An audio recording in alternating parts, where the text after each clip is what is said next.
Dread it, run from it, destiny arrives all the same. Hi, I'm your dad, but I died and I'm a robot now.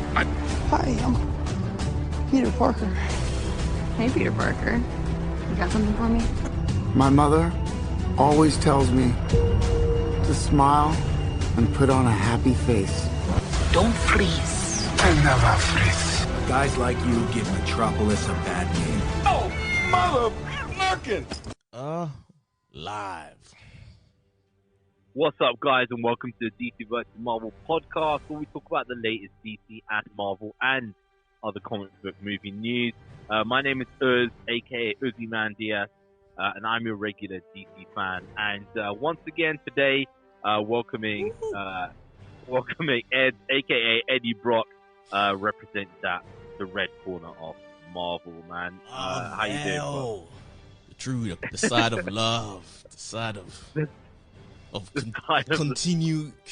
I can't even say the word. Cohesive coexistence. Continuity. I'll give it that.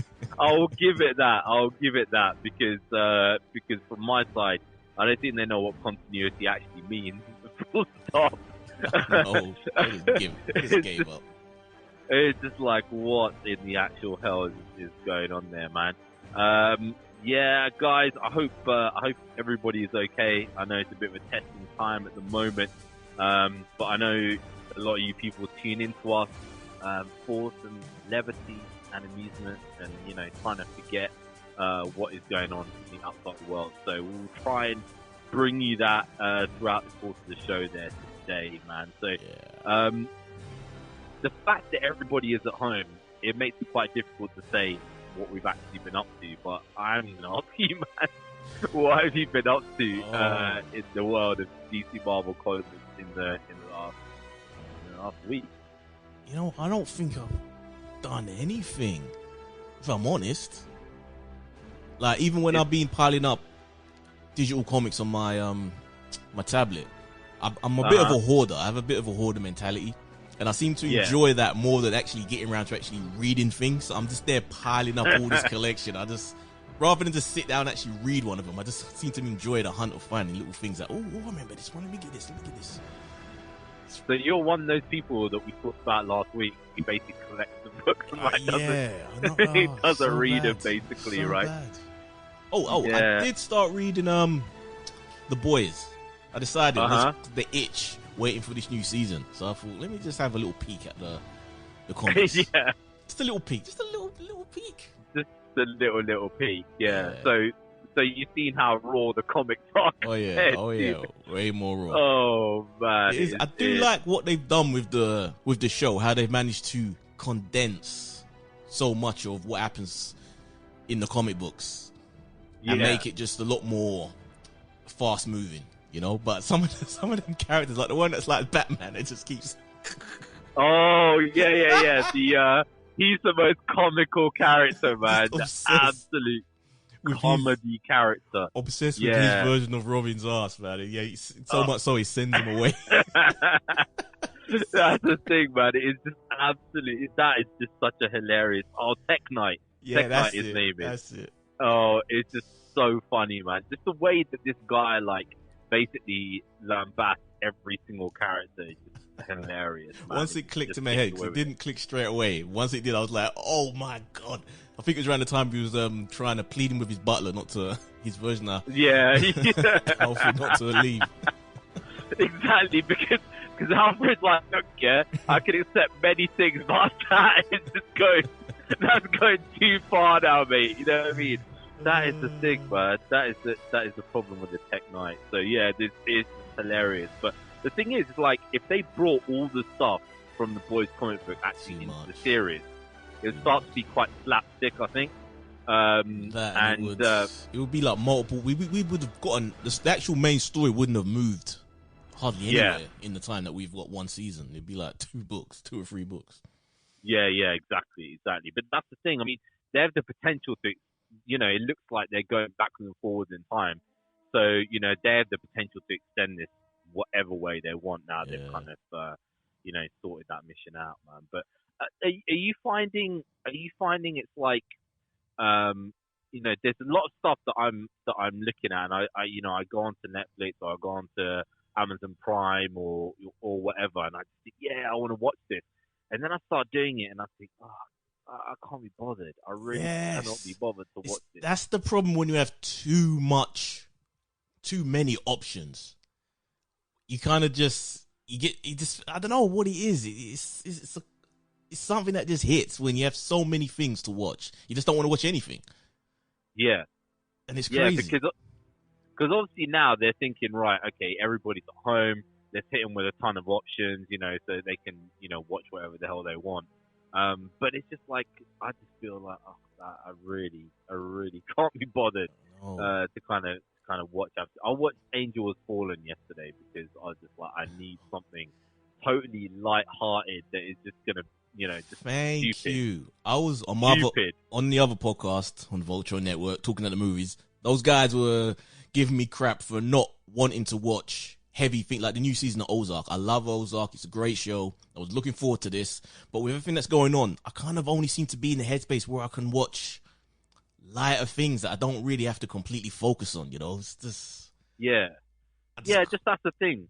Because I watch the news every day, and it's like, oh my god, they're just telling me you can't go to work again for another 4 weeks. You're not going to get any money coming in, blah blah blah, all this kind of stuff. And you just think, oh man, I just want to go and watch Gerald Butler just blowing shit up. You know what I mean? That's it. I can't be asked to go watch some deep ass bloody film or whatever. You know what I mean? So it's just literally, I've actually been searching for crap to watch, like literally, like just garbage. I saw this like advert for this thing, and it was called Final Recall or something. It had a picture of Wesley Snipes on it, and I was thinking, and it's like one of those, there's really, Nicolas Cage starts starring in all these really like crappy films. What would have been a straight to video movies back in the day. Yeah, so this is like a typical straight to video, and I was thinking, should I watch this, man? Because this looks like it's going to be absolute garbage. But I watched Angels Fallen instead, so I'll save that for another day of absolute trash, man. I'm not gonna lie, those are guilty pleasures. They're terrible movies, but they're kind of fun. Exactly. You're watching it to think, how crap could this actually be? These bloody films, man. So yeah, I mean, that is pretty much the way that it's going in this kind of I can't say post at the moment, so I say what's the word? Not pre-post. Intra COVID situation right now, where it's kind of just like we're waiting for something to happen. We're in purgatory. We're in purgatory. That's where we are. Our lives are just on hold in this abyss of nothing. Yeah. That is exactly what it's like. It's literally just like, what the hell is going on? Nothing's going on. Nothing's moving. My daughter said for like the fourth time, "Can we watch Frozen 2 again?" And I'm just like, oh no. Please. I haven't got around to that one. I did watch The Incredibles the other day though, and all I kept thinking, man, that this is the best version of Fantastic Four that's ever been done. Why can't they do this in live action? Because I actually forgot how fun the Incredibles are, and for the first time I watched number 2 as well. They're really good. They are really good. Thing is, I don't know, like what. In essence, like the Fox stuff, pretty much, I've only ever liked one of the films that's ever come out from them, comic book based, and that was X-Men First Class. That was the only one that I liked out of all of them. All the others I've just been like, Days of Future Past, X2? Come on. Come on. Days of Future Past I don't like because the fact that it's kind of just like, it's like, I used to really like Bishop, and it's like, what the hell have they done to Bishop, man? Turned him to an idiot. And but there's interesting, like, I don't know, there's something going. Sometimes I kind of like to think, like, I wish I was a fly on the wall in some of these things, right? Because Bryan Singer has some kind of beef against Anna Paquin, right? And I've got X-Men, X-Men Days of Future Past. But I've got the Road Cut. Oh yeah, right? Yeah, I saw that. instead of Kitty Pryde, has got Rogue in all of the things, right? Yeah. Which kind of makes more sense, as Kitty Pryde has not been a major character in any of these things. And it's totally bizarre how they must have shot Kitty Pryde and Rogue in all of these things at the same time, and then just decided, oh, we're just going to get rid of Rogue, through this entire thing. It's Rogue was so much better, but maybe she knew all of the stuff that was, it was an open secret in Hollywood. His little debauchery parties with his little underage boyfriend like that. You don't know. Maybe she knew. Maybe she called him out on it, and he was like, "Fine, you're gonna be on a cutting room floor, lady." Yeah, exactly. That's why I want to be a fly on the wall in these kind of things, man. It would just be an amazing thing to kind of see what the hell is actually going on. Speaking of flies on the wall, Ezra Miller, right? And this is the thing. I put this picture up on the Facebook page, and I don't know whether you've seen when you had Arrow dying, basically, right? And they've got this picture, and the whole cast is basically around the grave, right? So basically, they've got a picture of Ezra Miller, and the other Flash is there, basically, doing his rap mixtape cover pose. Yeah. This should be a segment. This should be a little segment that we're about to get into now. The problem with DCEU. Yeah, got a couple of issues now. Because this is the thing. If I was a conspiracy theorist, right, then I'd be like, there is somebody has put, if I talk to somebody from, where my parents are from in Uganda, right, they'll be like, yeah, somebody's done some black magic here, and they put some black magic on DCEU because basically everything that you think can go wrong is going wrong here, right? Yeah. And it's just it's bizarre when you think about, what kind of stuff is actually going on here now. Now, the thing is, this is the one thing I really hate about Hollywood there as well, is that Hollywood is kind of the people who run it are these uber liberal kind of types who are who kind of obsessed with bringing certain political agendas and stuff. That's fine. I don't really give a crap, as long as the movie and stuff is okay. But you can see there's been quite a big difference between the response of people who are within Hollywood to the Ezra Miller stuff compared to the Amber Heard stuff, right? So know when when Amber Heard stuff was coming out, you basically had certain people like J.K. Rowling and these other people who were coming to Johnny Depp's defense, right? And people saying, that knew I know that, people that knew him, right? With Ezra Miller, there's been nobody coming to attack him and nobody coming to defend him, right? It's just been kind of set there. And I know it's going to sound bad now, right? And I don't want to, somebody could take a little clip of this from what I'm saying. Say what you want to say. But the thing about Ezra Miller is a guy who kind of portrays himself as this gender fluid kind of, kind of guy who basically skirts on either side of masculine and feminine. He's kind of like a poster boy for New Hollywood, right? He's openly gay. They don't, so with many people going back from Clark Gable to all the way forwards, right? In Hollywood, that's perfectly acceptable. But basically, because of the fact that he's got into this situation, and maybe do you want to explain actually before I say about that what actually happened with Ezra Miller? For the audience, that some people might not have seen this. A video surfaced of Ezra Miller in, I believe it was an Icelandic club or bar. And apparently the story behind the video is that a group of fans were hounding him. And he was bragging apparently about all these little cuts and scars he had on his hand, that he had been in a fight either earlier in the day or the night before. And I guess at some point with these fans hounding him, he decided, oh, fine, you want to play fight? And he just lunged at one of these chicks, I guess the one that was probably the most vocal. And this is what we see on tape of him lunging towards her, grabbing her by the neck and just kind of dragging her to the ground. And at first I thought, it just looked playful. It didn't really look like anything. Yeah. But the news from the person who filmed it is that it was a lot more serious, that he got thrown out from the club or bar, wherever it was, afterwards. Yeah. And they felt concern for the woman, and I don't know, man. It doesn't look good for the dude, especially going at it with a woman. Yeah, it doesn't look good. I mean, you know, the thing is, the one thing that he's got in his favor is that he is kind of like the poster boy from New Hollywood. So, in effect, nobody's really going to come out against him, because if they do, then it's kind of like, oh, look, one of the people that we really kind of want, this kind of, you know, skirting on masculine, feminine kind of character. I'll play devil's advocate in this discussion. Yeah. Maybe it's the fact that, unlike with Johnny, not a lot of people really know him.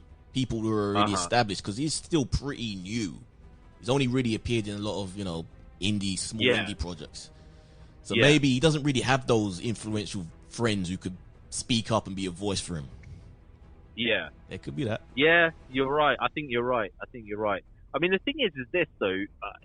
It's not only a massive lack of judgment, right, of doing something like that, but also at the same time, it's like, if he's playing it off as always a play fight or whatever, then it's also the stupidest way to do a play fight there ever. So, you know, if you're like with mates or whatever and you're doing a play fight, you know, you might, you know, put your hands up in like a stance and then pretend to like jab somebody to the body or something like that. That would be a joke, right? Grabbing somebody by the neck is kind of like being like, wait a second, this is becoming more than a play fight, mate. Yeah, well, I think the general thought is that he kind of lost it a little bit in the process of playing along, that he had a smile on his face, but he wasn't in a good mood. And like I said, apparently he'd been bragging about getting into a fight the night before, so yeah. So this is the thing. This is where all of the rumors are now coming through. So, you know, like I said, I'm on all these forums and stuff, and there's been rumors that have been there for a while that he's got a. Okay, so I don't know if this is true or not, right? So I'm reporting this as from a forum, but basically that he's got quite a significant drug habit, and he was kind of like when he was on the set with the CW, they were warned, the producers were warned that he's quite a difficult character to kind of deal with on set. Yes. And basically then obviously, you know, they were having all that kind of stuff. So hear about what the former director, I forgot his name, should have wrote it down, but the guy who dropped out, who was going to direct The Flash, he put out a tweet during that day. The original guy, Rick Famuyiwa. I forget the name. So I'm not even sure, but apparently he's the last guy to drop out. And when after this video dropped, he just tweeted, creative differences. He didn't put any massive context, but a lot of people are figuring that it's to do with this. So, to do with that mission. Yeah. So that's the maybe thing. he just I mean, didn't get on with the dude. So the problem. Yeah, maybe he didn't, because you know, he had a whole script written and everything. I remember he was putting it on like you know, putting it on social media and stuff.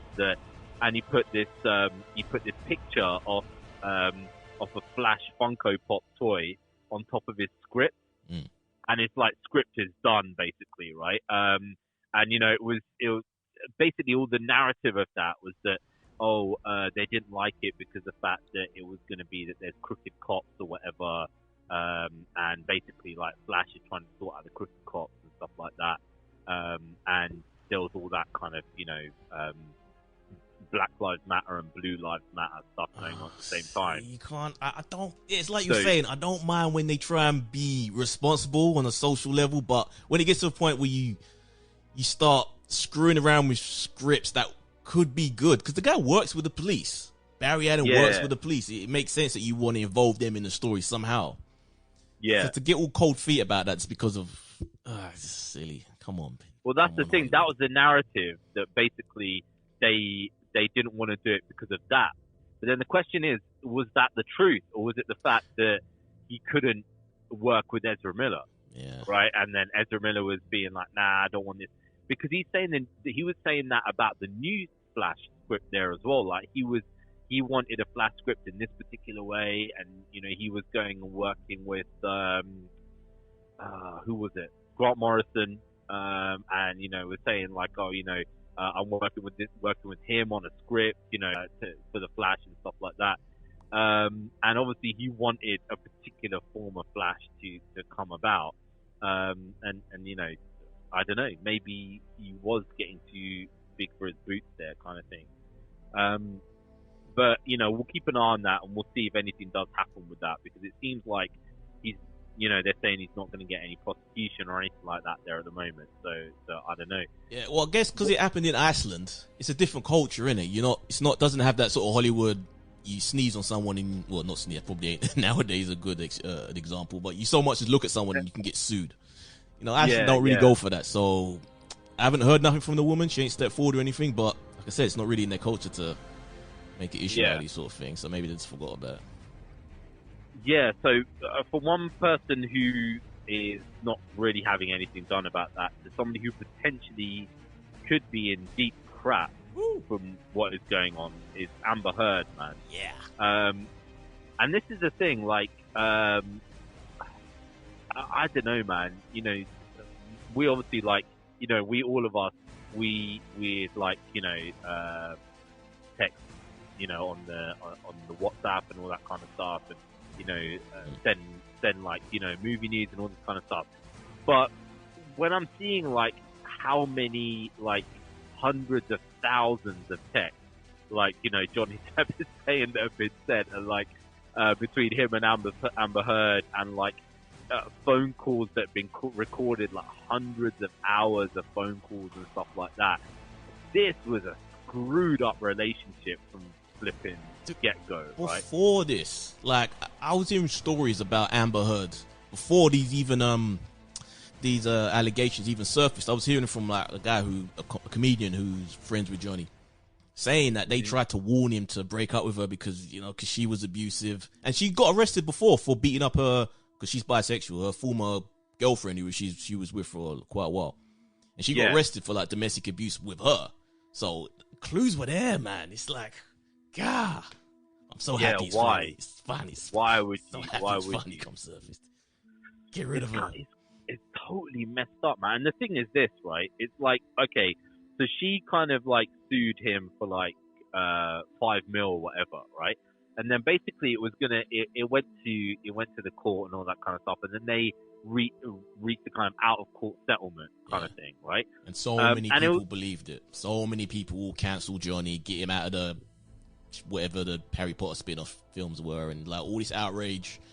No one was giving him the the credit for proof or anything, and then now.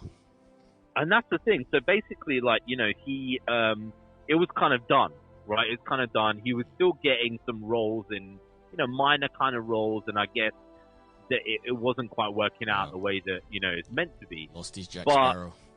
Yeah, but it was kind of like done. But then she did an interview last year in, I can't remember what newspaper it was, and she heavily hinted that he'd beat her and all this kind of stuff.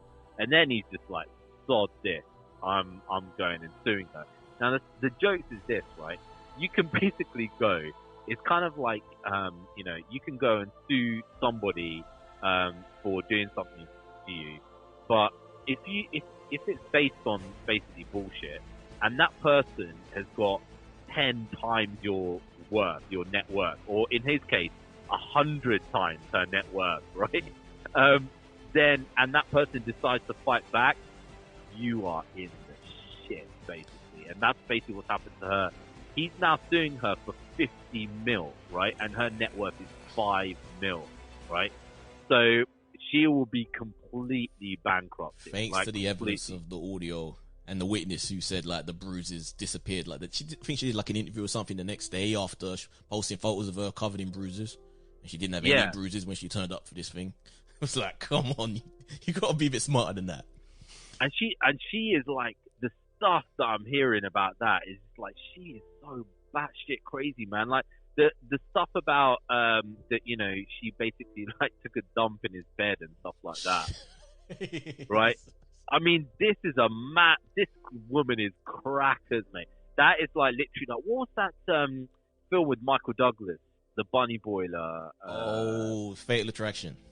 Fatal Attraction. Yeah. She's like that, man. Yeah, even when you listen to the audio, it definitely was. It makes me think, because she, after Johnny, she went and dated Elon Musk for a while. It makes me think, what happened there that Elon Musk isn't spoken about, decided to keep his mouth shut. Yeah. Elon Musk is just like he probably just was just like, oh, stop this, man. Just like it's not even worth. Because the thing is like if she said the same shit about him, he's a billionaire, man. He's like worth way more than Johnny Depp. You know what I mean? So it would just be curtains for him. She was bragging about it though. She was bragging about it. Like, I'm a woman. People will believe me. If anything physical happened, people will believe me over you because you're so much bigger than me. Like, she was bragging about that sort of thing. And it's true. It's kind of true, man. It is true. Like, basically, and the thing is, like, you know, going with like fake bruises and stuff, man. That's wrong. That is proper wrong, man. If that is true that she's been using makeup on her face to make it look like she's had bruises and stuff like that, then that is messed up. That is proper messed up. She deserves like everything that comes to her.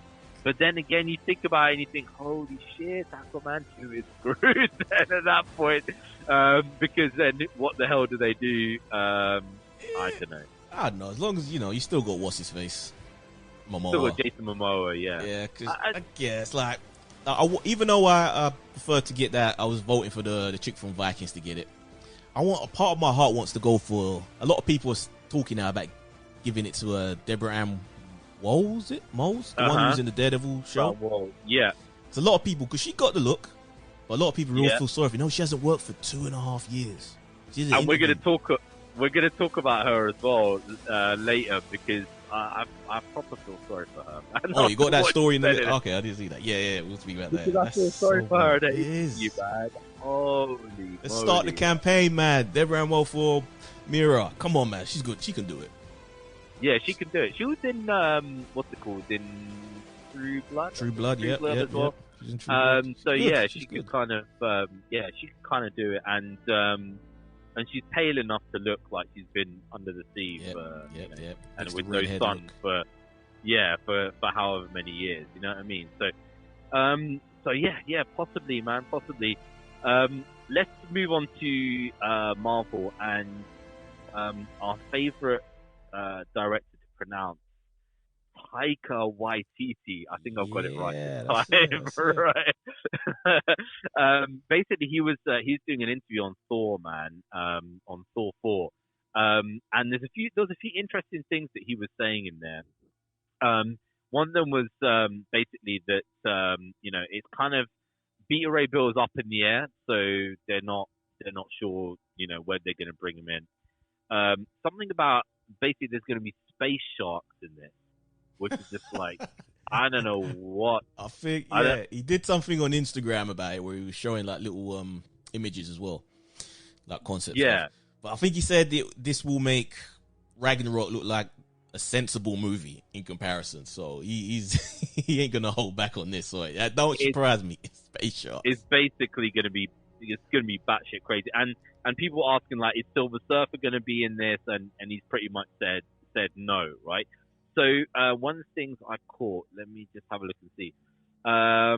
He was like, here's the thing about me, guys. I don't really do much research. I've read one issue of Thor, not even a graphic novel, not even one of the really thin ones. And I'm like, oh, we're not going to be doing that. We're not going to be doing, you know, we're not going to look at those anymore. So his thing is going to be literally nothing like, you know, any graphic novels, any comic books or anything that you're thinking. It is Taika Waititi's style, which is. Did you see that? Have you seen that that one when he plays Hitler, Jojo? Jojo Rabbit. And you know, obviously Ragnarok, and you know, he's got this signature style. In the Shadows, I think it was another one of his. I've seen a bunch of movies. I like his films. They're fun. Yeah, he's basically got this signature style, and obviously he's gonna do it in that one way, man. So yeah, it's gonna be it. Also, there's He's like, oh, I'm not going to carry on with Fat Thor anymore. So you know he's like, that's done basically. So he's going to go back to normal, normal Chris Hemsworth, pretty damn quickly there as well. So that is, he's obviously throwing up ideas for that. But you know, sometimes you kind of think to yourself, okay, well, you wished it was more like, you know, following the comic books, but then also at the same time you kind of think, you sometimes want the director just to have carte blanche to do whatever the hell they want. Yeah, he You know seems what I to have a good grasp on the character. I liked what he did with Ragnarok. One of my favorites of the MCU. So I feel like, and I'm presuming he's seen the other films, so he's got an idea of what the character is by now. So everything else, I can be flexible with that. Yeah, I mean, he's basically made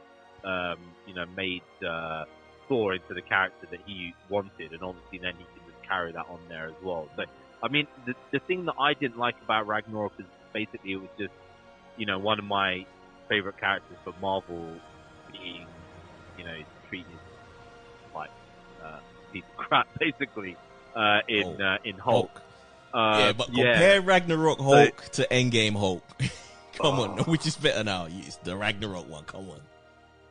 Yeah. If I had to have a choice, then I guess so. But then the thing is this: like, if he's saying like, we're not gonna have Beta Ray Bill, we're not gonna have Silver Surfer, we're just gonna have this crazy ass shit, and he's also saying like, basically what it looks like is, if you asked a bunch of 10-year-olds what they'd want in this. And they just kept saying, and then he would keep saying, "Yep, all right, we'll put that in." In a way, I kind of think I would prefer that, because then it's like, you don't have this idea of a particular character in your head, and then that character then gets mullered, when the film comes out, So it's only a 2-hour movie, and don't forget we've got Valkyrie coming back, so they have to really give her, Tessa Thompson's an actress you don't want to waste, so they really have to give her something meaty to do. And you've got Natalie Portman as well. So any other characters, they really wouldn't get enough to define them that well. So it's probably a good thing. Yeah. I mean, if he just goes off his own and he's just like, I'm not going to copy anything from any of these graphic novels and stuff like that, I think that'll probably be the best way to go. Because now he's not hemmed in either. You're not hemmed into following that storyline of the 10-year plan either. Yeah, you can do whatever the hell you want now. You know what I mean? So that is the thing. So let's flip to a DC director in Matt Reeves on the Batman. So all of these guys are obviously at home, right? So they're kind of just like, let me get on Instagram or Twitter and answer a few questions or whatever on our project, right? So Matt Reeves on the Batman, he was talking about how. Now, this is one of the things, okay, now, I know a lot of our fans love Zack Snyder, so I'm not saying this to put shade on Zack, because, you guys know I have love for Zack, but I'm just repeating what Matt Reeves said. So basically, Matt was like, he really kind of, his kind of fear for Batman was the fact of trying to follow up from the Tim Burton Batman and the Nolan Batman. Yeah. So he didn't even mention Zack's Batman. But basically he's like, my fear is that I've got to follow up from those guys. And he really was trying to give it like a Nolan-esque kind of feel. And also at the same time, it is set in the kind of modern day, basically, right? So, what it looks like to me, from what I can kind of see, is this looks like a kind of no man's land kind of Batman that he's creating, which is like, the whole point is about the citizens of Gotham. The whole point is like he's doing everything that he can do to protect those citizens and help those citizens, live their lives, as opposed to anything else kind of grander. Grounded. Street level. It's literally all about that. But and it's year 2, but I'm just hoping that if they do have a trilogy, it doesn't follow that Nolan style. And the reason why I say that is because, I want 2 or 3, prime Batman movies when he's literally in his freaking prime and he's solving crimes and he's fighting bad guys and he's doing whatever. I don't want this like, okay, he's just started, now he's in his prime, now he's out of his prime, right? Because that we've seen that before, and I really want to see him being like the top end Batman. You know what I mean? I don't think they really could do that whole broken down Batman thing because Robert Pattinson, he's very young looking, even though he's like 30. He still has a very youthful look, so he probably will look like that for a while. So I think he'll be okay. They won't really have any choice because he won't believably be a broken down old man. Yeah, even by that's 3. the thing. I mean, the funny thing is like, it's interesting when you see like fan reactions to these kind of things because fans generally are a bit crazy, right? They'll kind of like look at, the director said it's the year 2 Batman. Kinda. Yeah, absolutely crackers, basically, right? Let's say. But, it's kind of like, the director said this is year 2 Batman. He's just kind of finding his feet, stuff like that. He's very kind of like, he's making his own suits and, all that kind of stuff. And obviously, like, the stuff that he's going to have is going to be very raw and very kind of like the tech that you can make at home kind of thing, right? He hasn't got to that level where, Lucius Fox is doing his stuff and, he's got Applied Sciences doing all these kind of things. So, that's the level that he's kind of at. And I would expect like later on that he gets to, more of a level where Lucius Fox is making stuff and things like that. But not too much though. I don't want no convenient. Let's link up everybody's mobile phones and create a 3D map of the network. City. I don't want any of that. Yeah, that was basically just like, oh, let's create a bat, basically kind of mission. You know what I mean? That was literally the fall of the Batman once he's done that, because then he's like, surveilling the entire city and stuff. But when I watched the commentary of that, Chris Nolan was talking about where he got that inspiration was from one of the things in No Man's Land, where basically like there's this group run by Scarface and ventriloquist. They take over part of Gotham, and then Batman goes and he basically goes and rids that area of ventriloquist and Scarface. And what is left is this population who are basically come up to Batman and are like, what do we do? He's like, you're free, you can do whatever you want. And they're like, no, we don't want to be free. We want to be like, we want to be kind of like, put to work and stuff like that, the same way that ventriloquist did to them, right? So Batman becomes like a slave kind of like owner kind of guy in that area because of the general type of population that are around there. And Nolan was kind of like, that was the kind of thing that he was basically doing, that he became what he didn't want to become, but he had to do it because of because of what was going on. But it'll be interesting to see whenever we do get that film. That film probably ain't coming out in 2022 now. Yeah. So if it comes out in 2021, is it going to make as much money as it would, given the fact that everything is delayed to 2021? You know what I mean? So literally, usually there's like a good 2-3 weeks between like big movies that have the same appeal to the same audience. But 2021, it looks like it's just going to be like week after week, sometimes multiple in a week. So yeah, you want breathing room. Yeah, definitely. So that's probably going to be pushed to 2022, I reckon, or whatever. But yeah, so Disney, man, they've been talking about how they're furloughing their staff, right? Which I wouldn't actually have thought was going to happen, but the reason why I put it in the topic list, right, was that I'm always astonished by how little reserve these companies have of money, right? Now you think Disney is this multi-billion, right, conglomerate of different things, right? But because of the fact There's they're no way they're struggling for money. Come on. I mean, this is the thing, like they're furloughing their entire staff. I think that's just that greed, though, man. That can't be out of them running out of money. That's just pure greed on their part for their shareholders. Has to be. Yeah, I mean, this is the thing. Like, are they doing that? Or the thing about the shareholders is this: if you have a good year, they start paying out dividends, right? So they're paying out dividends to their shareholders. Then at some point, it's like, okay, you know, you can't keep a reserve because the reserve has to be spread out between all of their shareholders. Then at that point, when the company's in trouble, then what happens?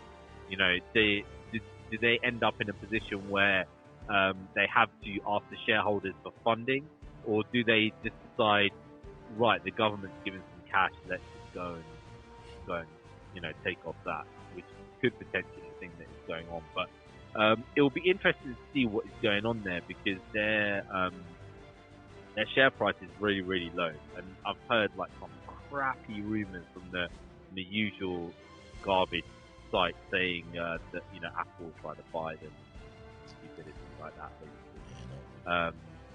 But yeah, it's just interesting to see what is going on there, man.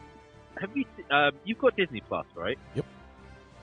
So apparently on Disney Plus there is a different ending for Black Widow. Huh? Yeah, so there's an alternate death scene for Endgame. You mean in Endgame? Okay. In Endgame, yeah, for Black Widow, for Natasha. There's a different kind of death. So somebody put that up on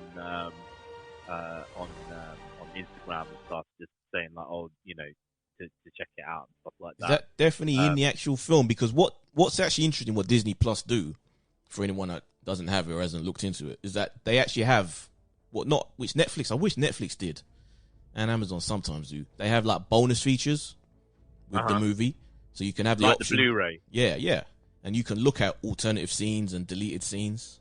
So it could have been part of that. So I don't know whether it's in the film. So I might have to have a look at that. But yeah, it might have been something they added. Because that's the interesting thing, because it's not in the Blu-ray, right? So they've put it on specifically for Disney Plus, man. So definitely go and check that out, and then come and tell me what it's about, because I can't gain access to it, because I tried to look at this guy's thing and it said not available in your country. So I don't know. I guess it's just on Disney Plus there only, man. But yeah, some alternate scene there which is on Disney Plus, which I think that Disney Plus should actually advertise more, that we've got exclusive content, you know, that you can't see, because then I think more people would sign up to that mission, being like, you know, I mean, they're not struggling for sign-ups, but at the same time, you always want more, right? You always want more sign-ups. You always want more people to, you know, to do these kind of things. So what did they say was different about it?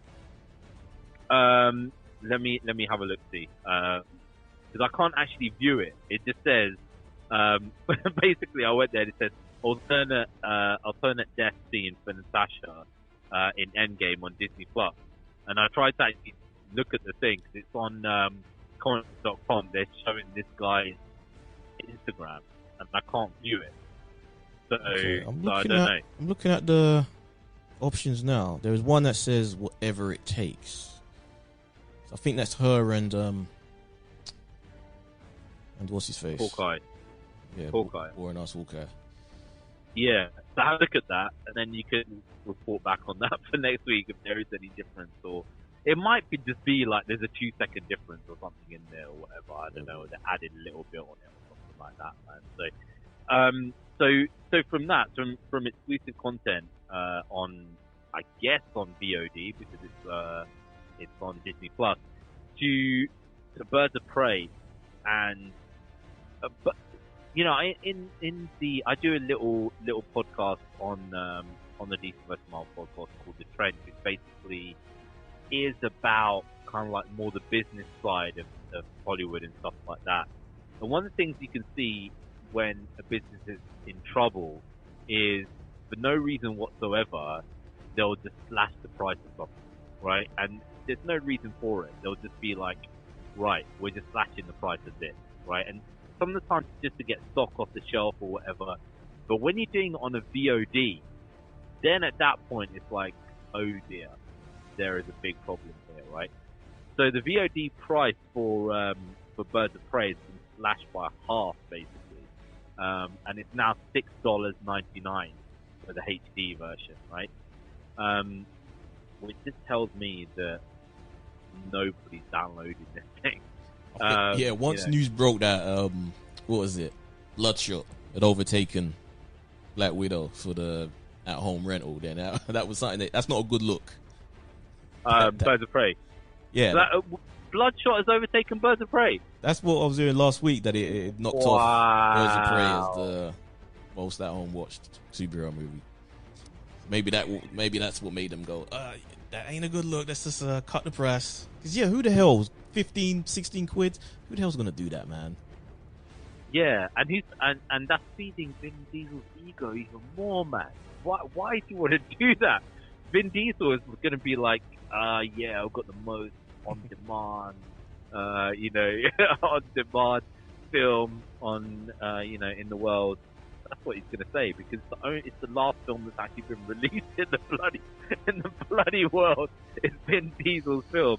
But yeah, man, that film to me is quite crazy, because they're saying now that Cathy Yan, who is the director of Birds of Prey, it's like they want to do the Birds of Prey 2, which is basically in like early stages, but they want to do Birds of Prey 2 based on Harley Quinn and Poison Ivy's relationship, right? Yeah. But I was hearing that they actually want to make it a romantic relationship, which would not surprise me. It wouldn't surprise me at all. Yeah, it wouldn't surprise me at all. But at the same time, I kind of think, are they looking at the Harley Quinn, animated and thinking, oh, this has been quite popular. Let's just follow on from that and basically make it a live action version of the TV show, which is probably what I reckon they're going to try and do now. They do it right though. They're like girlfriends. They're there for each other. They got each other's back. It's a good depiction of their relationship. Even though I reckon Ivy should be a little more sinister, a little more evil from the Ivy that I always know. But Ivy and Kite Man situation is flipping hilarious. I love that. That whole thing is absolutely hilarious. But yeah, that I don't know whether that will even see the light of day, given the fact that nobody went to see this film. Have you started watching season 2 yet? I think I got a question from Cameron. He was asking on Instagram. I haven't started watching season 2 because I haven't had time really. But I will start watching it. Definitely, man. It's one of those things, right? Basically, if I put this on the main TV, right, in the evening, and I put it on, then my wife's gonna be like, "What the hell are you watching?" Right? It's literally, I can't watch it when the kids are around, so it's literally gonna have to be like sometime I just go and watch it by myself at some point. And because everybody's quarantined, it's not as if I can go and watch it. So maybe when I'm going on a shopping trip somewhere, I'll go and just have a sneaky watch, and we'll do a review there for you. Come on, man. Maybe even do a Zoom watch at some point. So a quick thing about Shang-Chi and his quarantine workout, man. Basically, the guy who, unfortunately, he was obviously thinking, oh, this movie's gonna come, the market's gonna ramp up, he's gonna become this big star and stuff. So he's obviously sort of trying to keep the name out there of Shang-Chi and stuff like that. And he's always posting workouts and stuff like that. And then he's posting this quarantine workout where he goes and he walks up to these weights and he's about to do a workout and stuff. And then he puts them down and starts playing computer games and stuff. Which is very different to Rock posting his quarantine workouts every day and all this kind of stuff, man. So The Rock has a full-size gym probably in his house. No way. Yeah. I've seen on his Instagram, he's got this thing where basically he has this trailer, and wherever he goes in the world on location, he gets this trailer shipped to him, and it's got basically every gym machine that you can bloody think inside there. You know what I mean? They don't show the fridge where his testosterone and growth hormone is, but they do show all the weights and all that kind of stuff. And all the paperwork you must have to fill out in order to transport all those crap. Yeah, exactly. But yeah, there was a thing my wife was telling me about yesterday, that there's been photos for some reason. This is totally nothing to do with DC or Marvel, but There was photos yesterday of there's some exclusive gym in LA. All the gyms are meant to be closed and stuff, right? And they were showing J-Lo and her new husband were coming out from this gym, and apparently this gym had opened exclusively for her and her husband to go and work out, right? And the thing that I thought to myself was like, these people live in freaking mansions, don't they? They could make their own gym in their own house. Oh. Why do they need to go to a bloody gym, like Mark Wahlberg's got that £1 million, pound gym or whatever it is in his house and stuff like that. That did shock me a little bit. I did kind of like, why the hell would you go train in the gym when you could have it in your house? But I digress anyway. Let's go to Deborah Ann Woll, who we said that we'll get to kind of at the start of the podcast. Poor Deborah, man. Poor Deborah. So do you want to tell the guys what is going on with Deborah and her interview, man? Yeah, I forget where it was. I think it was like a podcast or a YouTube thing, but yeah, she was basically saying that she's had problems. She hasn't been able to find any work, and she's like having problems with like confidence and depression as a result of not having any work since, what was the last one? Was it probably Punisher? Yeah. And it was literally from when it wrapped filming, it's been nearly 2.5 years that she's been able to get any work. This is before all the Corona stuff. And now this has just kind of compounded it and made it even harder. That, yeah, she's just wondering, should I stay acting? Should I give it up? Like, she's really having a crisis of confidence. And it's just a shame because she is good. Yeah, she's good. I mean, I saw her in this film called Escape Room as well, and she was pretty decent in that. And she's like, one thing that kind of did surprise me quite a lot in that was actually like, she's got quite an athletic physique as well. Yeah. Like, she's like quite athletic. Like, you can tell that she she trains and stuff like that. So, it's quite weird that she's not getting any roles or anything. But when you kind of see on her social media, all her social media is like, oh, we've got this Daredevil, print for sale for charity. Oh, we've got, this Punisher thing that is like signed by the whole cast. And it's literally all Daredevil and Punisher stuff. Like, even her new show that she had, which was kind of like, she's got this show, which is basically people playing Dungeons and Dragons. It's on some TV program, right? And she's had like, that guy that Mo loves. I can't remember what his name is. Kevin something. Kevin Smith. Kevin Smith is on there, and the Daredevil guy was on there, and Ben Barnes from Daredevil was on there and stuff like that. And then basically they play like Dungeons and Dragons and like talk crap on it and stuff like that. And that is literally the only thing she's doing. And if you need a judge of character, what sort of person she is. She's married to a blind man, person who gradually got blind as she was with him, and she stuck with him, and that just shows the sort of person she is. That's a good heart there. That she don't care, stands by a man. It's like, come on, man, give us some work. What's wrong with you people? Hollywood's a fickle thing, man. It is a fickle thing, you know what I mean? And even Netflix, because they usually, once they have people within that Netflix environment, once they start working on Netflix shows, usually they're just hiring for everything. You always see these actors suddenly popping up in all their little projects, but even her, come on, man. But when I look at that, I think of all of those people, and I think of, I can't remember what the guy's surname is, but his name's Charlie something, isn't it? The guy who played Daredevil, right? And then Ben Barnes, who was the guy who played Jigsaw, and who else was there? The other guy who who played Bullseye, and even Vincent D'Onofrio, and all these kind of things. And I think, what have these guys been in after this? I mean, Vincent D'Onofrio is now going back to doing Law and Order. Like, he's doing a new season of bloody Law and Order. He's going back to it, right? I'm just thinking, these guys have really kind of like, after that contract is gone, they've just been told, "Got it, mate. See you later. That's mad because D'Onofrio's a wicked actor. Like, he should be winning awards, man, giving acceptance speeches. That's crazy that he's going back to that 100-year-old, whatever, how long that show's been going, procedural. It's like, come on, man.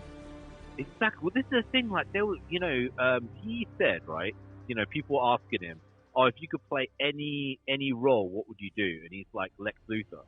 And it's like, mate, why did you not just snap this guy up as soon as he said that, right?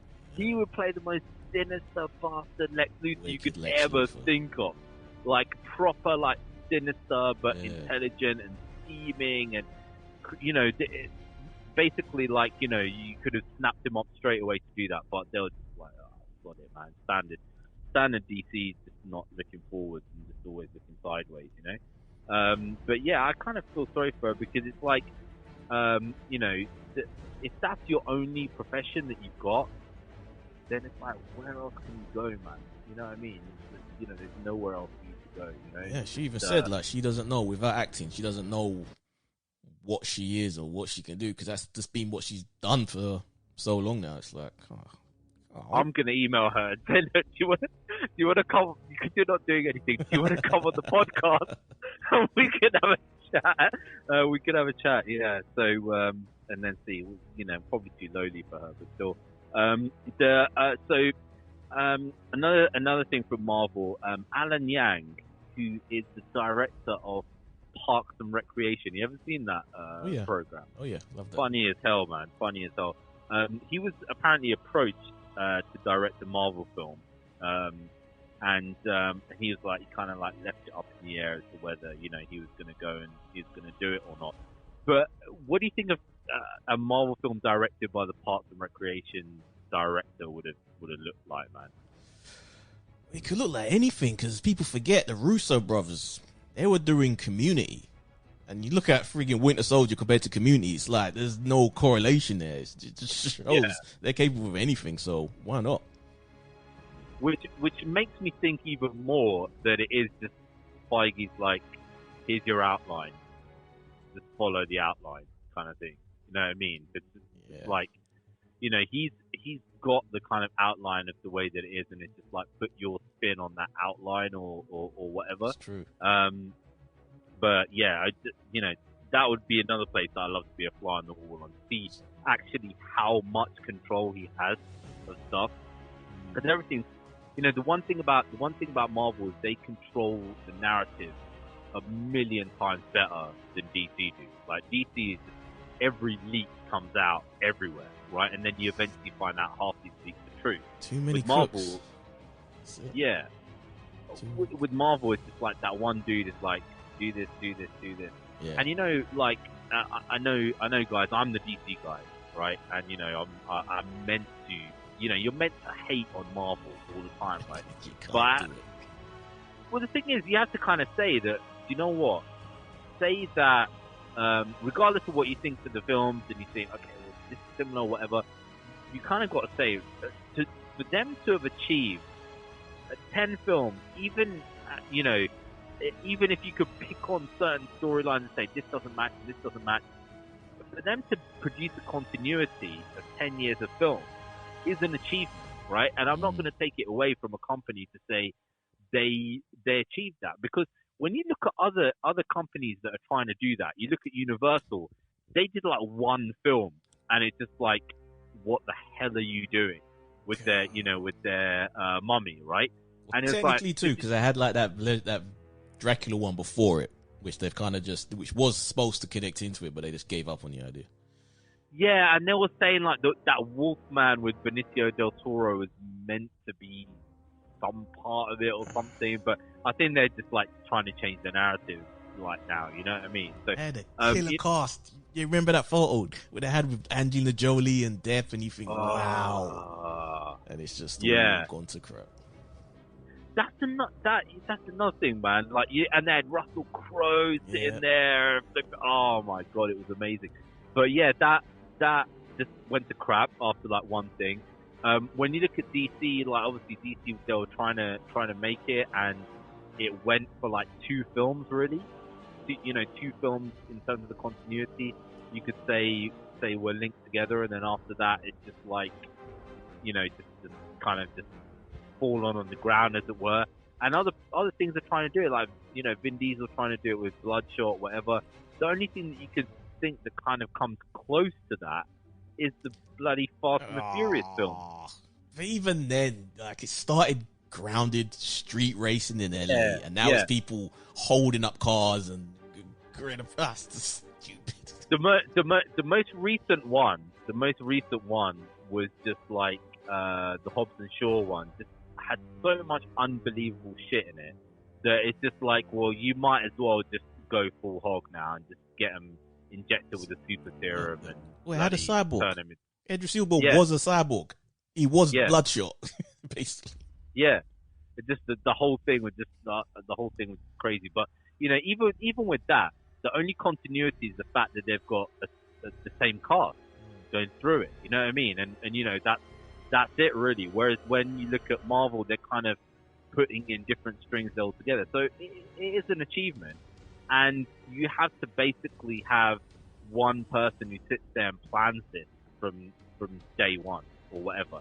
And they must have planned it. I reckon at least they would have planned it towards the Avengers, right? And then from that, been like, okay, let's see how we go after that, because the Avengers was the big thing. If they made that a massive film, which it did end up being a massive film, then the rest after that, you could say, right, now our project has worked and we can link everything else there together, and we can bring in these other characters and stuff like that. So remember when they announced that during, I think it's one of the Comic Cons, and they said, yeah, we're going to do all these films. I think it was after Iron Man. They go, we're all going to connect it up and we're leading toward the Avengers. And then all of these websites were like, impossible, will never happen, it ain't going to work, blah, blah, blah. Now look at you now. I remember going with a couple of my mates from school, that I used to go to the sixth form with, and we all went to go and see Avengers on the opening night, on the midnight, right? And we were sitting there, and the anticipation to watch this film, right? Yeah. And I can say, oh yeah, there was this wrong with it and this wrong with it, but I can't say that, because I was sitting there and I was entertained, and I was like, man, this is such a cool thing to watch, right? Because you never thought that you would actually see all these characters on the screen doing their shit. You know what I mean? Right? And that's what I just didn't understand. What Warner Brothers were thinking, trying to just jump straight to the Justice League. Like, what? How could you not see how much cooler it would be to establish these characters individually in their own films and then bring them together? This is the thing. This is unfortunately the overconfidence and arrogance a lot of the time, because basically when you say, okay, everybody knows Batman, everybody knows Superman, everybody knows Wonder Woman, blah blah. That's arrogance and overconfidence, because what in effect you're saying is that, okay, I don't need to do any of their backstories. I don't need to do any films with them, because everybody knows about them. Let's just throw them into the film, which is fair enough, because DC fans, who know these characters will be like, okay, fine, let's go and see them in it. But the general public are going to be like, okay, I know I want to see a couple of Batman films. I want to see a couple of Superman films. There should have at least been a Man of Steel 2, right? Before any of this, the Superman character could have been the Captain America kind of thing of this universe, But it's not even just the Batman Superman thing, because everyone knows them. But what was special about what Marvel did is that they took all these characters which average comic book fans knew them, but average people didn't know them that well. Even Iron Man, which you think everyone knew, which even now everyone knows, but back then it was still general people they didn't have a clue. Yeah. And they managed to make them these big characters. So imagine they could have done that with Cyborg, with Green Lantern, with all of these other ones, but come on. Yeah, exactly. And they could have got there quicker. And what I mean by could have got there quicker is before Ant-Man could have come out, they could have established the Atom, right? The Atom would have been there, established, and it would be like, okay, well, now Atom is the character that the general public are thinking about rather than Ant-Man. You know what I mean? But now Ant-Man is the established character. So now any anything that comes after that, you're going to be thinking, oh, what the hell?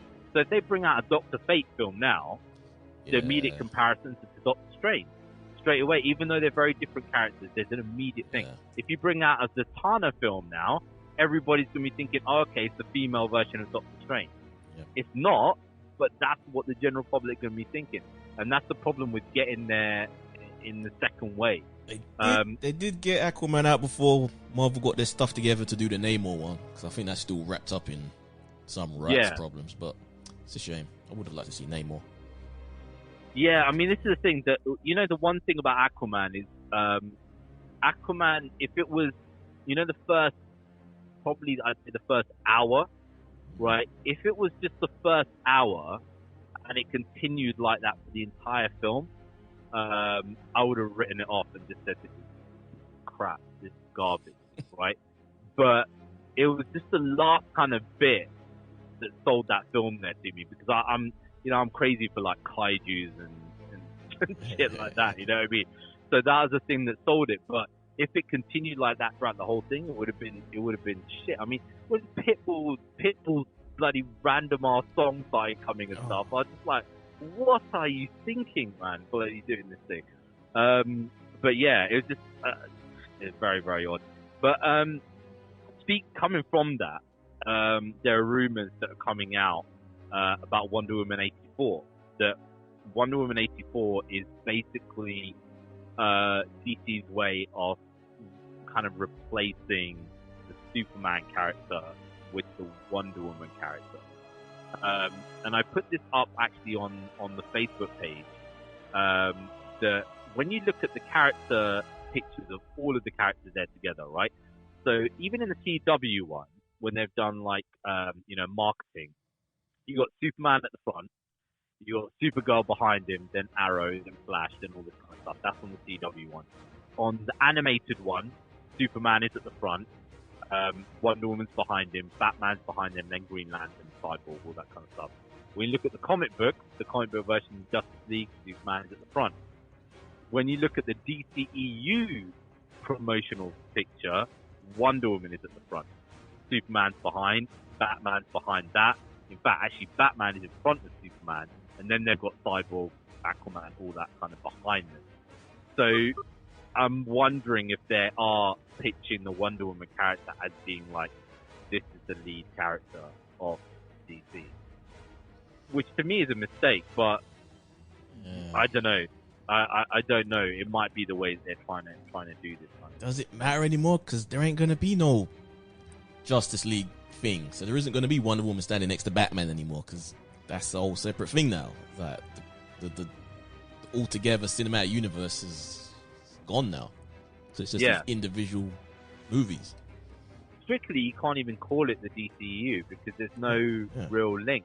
Right. They do kind of exist in each kind of thing that, okay, Aquaman has met Wonder Woman, and, they're, but when you look at it, it's like, okay, the new Wonder Woman film is occurring in 1984, which is before she's met any of these people, right?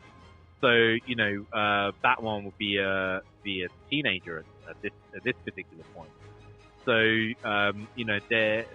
that just means that there is no kind of continuity there. Aquaman's going to occur in its own particular world there as well. And then obviously you've got the Batman stuff. But, what I'd kind of like to see from them is, okay, fine, you're going to do separate stuff, but then expansion of those particular worlds in those separate areas. So if you're going to have Wonder Woman, then fine, have Wonder Woman, but flesh out Wonder Woman properly in the world of Wonder Woman as it was, where you've got Wonder Woman fighting against, the old gods, and you have a link to, a link going all the way to Apocalypse and Grail and all this kind of stuff. Yeah. You just reminded me. Are they still doing that New Gods film? I don't know. And the person who's doing it is probably the worst director they could be choosing for this. But I don't know, because apparently it's going to be a Big Barda and Mr. Miracle based film, so it's not really going to be New Gods. It's going to be Oh. Big Father and Mr. Miracle, which is which is within the continuity, obviously, but it is kind of different. So I don't know. I don't know if that even is still going on. But I would like them to flesh out those kind of things. If you got Batman, fine. You got Batman. You got a Penguin world in there. You've got a you've got a Mr. Freeze world. You've got all of the Bat family, all of their kind of things that is going on there, all their backstories that can be played out, everything. And that's what I'd like to see. If they are going to separate them, then at least properly flesh out the characters that they've got in there. But you never know, man. In this post-COVID world, is anybody going to have any money to bloody do anything anyway? So let's go on to our last story of the our last bit of news for the cast, which is about She-Hulk. So this actually comes from Grace Randolph, who is very, so we say, sporadic in how accurate she is. So sometimes she does say things that is kind of accurate, but a lot of the time she talks rubbish. But what she is saying is that She-Hulk basically is not just about She-Hulk. It is about all of the Hulk, right? Which, okay, no way. Is you're not gonna see interesting. You're not gonna see a Hulk on the TV on Disney Plus, even though it's still Disney. They ain't gonna put that character on Disney. Oh well, no, they got the other Disney. I don't know, maybe because they have got the other Marvel characters coming there. So I don't know, maybe. That's the thing. I mean, they've got that Hulk cartoon, which I can't remember what it's called now. But it basically had Hulk, Red Hulk, She-Hulk, and the other guy, Gar, his son, and the other guy, I can't remember what his name is. He's the kid who Banner goes to save and gets hit by the gamma rays. I can't remember what his name is. But they're all basically Hulk. But the thing is, because it is all, in the universe of the MCU, they haven't established any other Hulk. So how are they going to do that with all these multiple Hulks all at the same time? You're not going to have Scar. You're not going to have all these other ones. They're not going to do the Thunderbolt Ross thing. I think they could work around it because they could say every week a new person gets turned into the Hulk. I can't do that, man. No way. Hulk was on the planet. And that was basically in effect Planet Hulk in Thor Ragnarok. So, he's got a son from there, I guess, from that planet, and that's basically where his son comes from. And then obviously they've got She-Hulk. They've got Thunderbolt Ross. He's still in the MCU continuity. Who could, he's going to become Red Hulk. It's just the other guy, the kid. But yeah, I mean, the thing is that you also got to be wary of budget, right? Because then it's like exactly all those CG created characters. That's no way. No yeah, way. I don't put much sway into this, but it is what it is. Like sometimes she's legit, and sometimes she's garbage. Especially coming from a writer who doesn't know these properties, doesn't know these characters. Like, no, I'm gonna call bullshit. I could end up having to eat my hat in all of this, but at this stage, no way. So, what do you think about all of this? To change the subject slightly, all of this kerfuffle that's going on the internet with people saying that they either want Keanu Reeves to be Ghost Rider, or he's already in talks with Marvel to be Ghost Rider. Seems to be everyone that's been talking about it the last couple of days.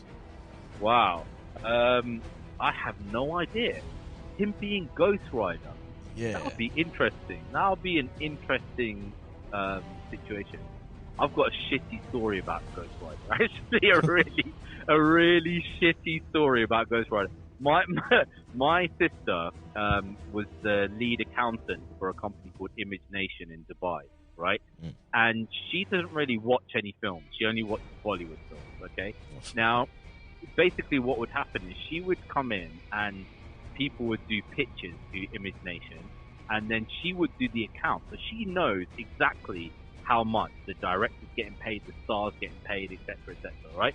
So these people come in, and she'd like have photos with them and being like, okay, yeah, this guy turned up, and you know he was doing a pitch and blah blah blah.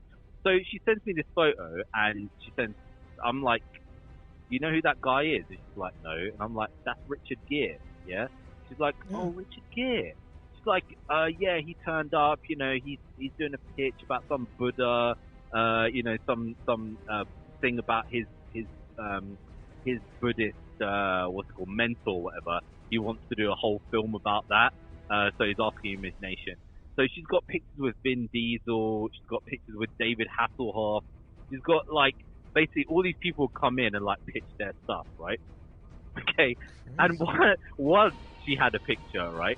Around the time that Ghost Rider 2 was coming out, she basically met Nick Cage because he was filming. He was filming Ghost Rider 2 in Abu Dhabi, right? Now, and basically that is an Imagination film, and that is why it's such utter garbage, right? Because basically the people who made Ghost Rider 1 went to didn't get funding again because they were like, we don't want to make another film. So the producers went to Imagination, who basically are like a funding arm for the Abu Dhabi government, and said to them like, you know, we'd like to do this film, we'll do it in like some ancient ruins in your place. So, you know, there's a scene in Ghost Rider 2 where they randomly go to ancient ruins and stuff like that. And there's a scene where he's like riding on a bike and he's turning into Ghost Rider, and it's basically just a road in the desert where he's going down. These are obviously all filmed in Abu Dhabi, basically, right? And yeah, they pitched it to them, and they were like, yeah, fine, make this shitty film. So they, she was like, yeah, you know, she knows exactly how much she got paid for that, and blah blah. But yeah, that is my shitty Ghost Rider 2 story. But it's so funny. Like, she's met so many people, and she'll always be like, yeah, I met this person today. What films has he been in, or what films has she been in, or whatever. She met Julia Roberts, right, and was like, she's been in a few films and stuff like that, like in the 80s and things. And I'm like, that's Julia Roberts, right? And she's like Julia Roberts, and I was like, yeah, you know, like, Woman, and blah blah. Like, she's like, it just shows you the way the average moviegoer, the way they think, they're just not aware of a lot of this stuff that we would get excited about. I think it'd be a big deal, but most people just ain't got a clue, man. Well, that's the thing. Like, she just basically does the accounts. So she just thinks, oh, there's somebody's coming in, I'm doing their accounts. That's it, you know, whatever. And it's like, bloody hell, man. I was like, I should have become an accountant and done what you were doing rather than what I'm bloody doing right now. You know what I mean? So, I don't know. That would be interesting, him being Ghost Rider.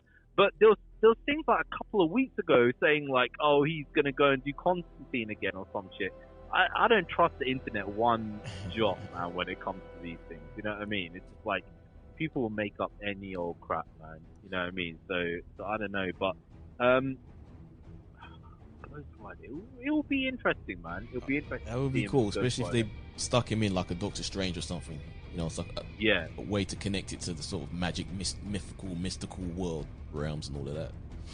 Yeah, it'll be interesting, man. It'll be interesting, but I think Feige has kind of wanted him to be part of the MCU for a long, long time. Keeps asking him, but I think he'd only go like for a major thing. But if they're still filming Matrix at the moment, then he's full, I guess, and the new John Wick. You know what I mean? So that is, you know, they're gonna be full for a long, long time, man. So we haven't had any letters come in. Had some messages on the Facebook page and stuff like that, but they kind of just like comments on our posts and things like that there. So guys, if you wanna one thing, Kamran actually, who sent a message on Insta, he had a couple of little points he wanted to ask us. One, if we're still watching Walking Dead, which I'm not.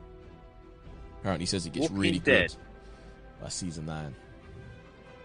Walking Dead, I don't know, man, because like strictly, I guess we should watch it because it is the comic book. Image comic book. It is the comic book. I started watching it for 3 seasons and it just got terrible, and I just can't. It's 9 seasons now. I can't catch up to all that. 5 seasons of rubbish. The thing is, after like like the 3rd season or whatever, same as you, I kind of just gave up, and it was basically because I think they got to some place that they thought was going to have the cure for it or whatever, and they found it didn't have the cure. And then after that, it's like, okay, well, we're just set for depression forever. Yeah. You know what I mean? It's just like nothing's ever going to get better. Everything's going to get worse. It's just going to be, and the problem is like, I kind of put myself in that situation, and I think if this happened to me, I'd be a nomad. I'd be like walking around trying to like find something or whatever. I wouldn't be going and settling in some bloody village or some shit. Never works out. Having a group of people around you, they'll either get you killed or they'll kill you themselves. Like, this never works out. Just live on your own in a cave. Done. Yeah, exactly. Go and hunt fish, and that is it.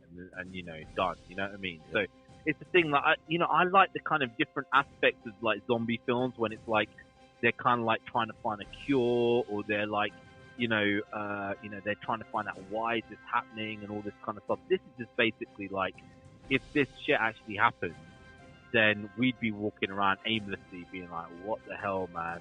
We've got to find supplies, we've got to band together, blah, blah, blah. And that is it. And that doesn't really interest me in the slightest, because I'd want to actually see some way of them trying to find a conclusion to something. Yeah, you know what I mean? Some sort of progression. But yeah, I don't know. So come on, if you're saying that is good, I will check it out. But like we were saying at the start of the show, I don't want something too heavy. You know what I mean? And I've got the feeling it's gonna be a heavy, or at least miserable, very miserable. Yeah, for a long time. For a long time, and it's not gonna get any better. So I don't know, man. But yeah, if you're saying that it's good, then yeah, then we'll try and check it out. So guys, if you want to contact us, you can email us on dcvsmarvelpod@gmail.com. You can also go to the website dcvsmarvelpodcast.com, and you can also go now to the YouTube, which is Voltron Network. Search for Voltron Network on YouTube. I'm trying to make some videos of 3D printing and stuff like that for you guys. And also trying to get some graphic novels out there from the Batman collection to try and get you guys so you can up your knowledge on DC. No Marvel stuff because I haven't got any. I'm looking to do a Marvel video on there, so keep watching, guys. Yeah, but you can see all of our. For now, you can see the streams of Talking at the Movies podcast and DC versus Marvel podcast on there. Awesome. So. Yeah. So you can check that out. Also, remember to go to the most active, which is the Facebook page, which is DCBS Marvel Podcast, and we've got the Instagram page there as well, which is DCBS Marvel Podcast as well. You can also Ed is on another podcast on the Voltron Network there as well. Ed, do you want to Talking at the Movies podcast? Go check it out on all your podcast listening apps, on iTunes. Go show us some love. All TV and movie related. I always forget to ask people to do a review on iTunes because apparently the most downloads you get are from iTunes, even though iTunes don't really give you any stats or whatever.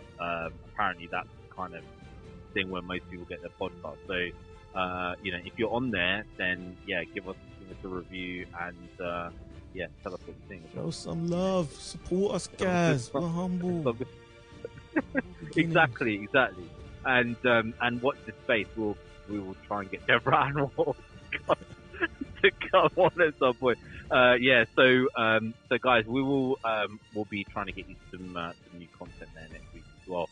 I'll be trying to throw up some DC stuff, and Ed will try and chuck up some Marvel stuff onto the YouTube page there at some point. Until then, guys, we'll see you again next time. Later, guys.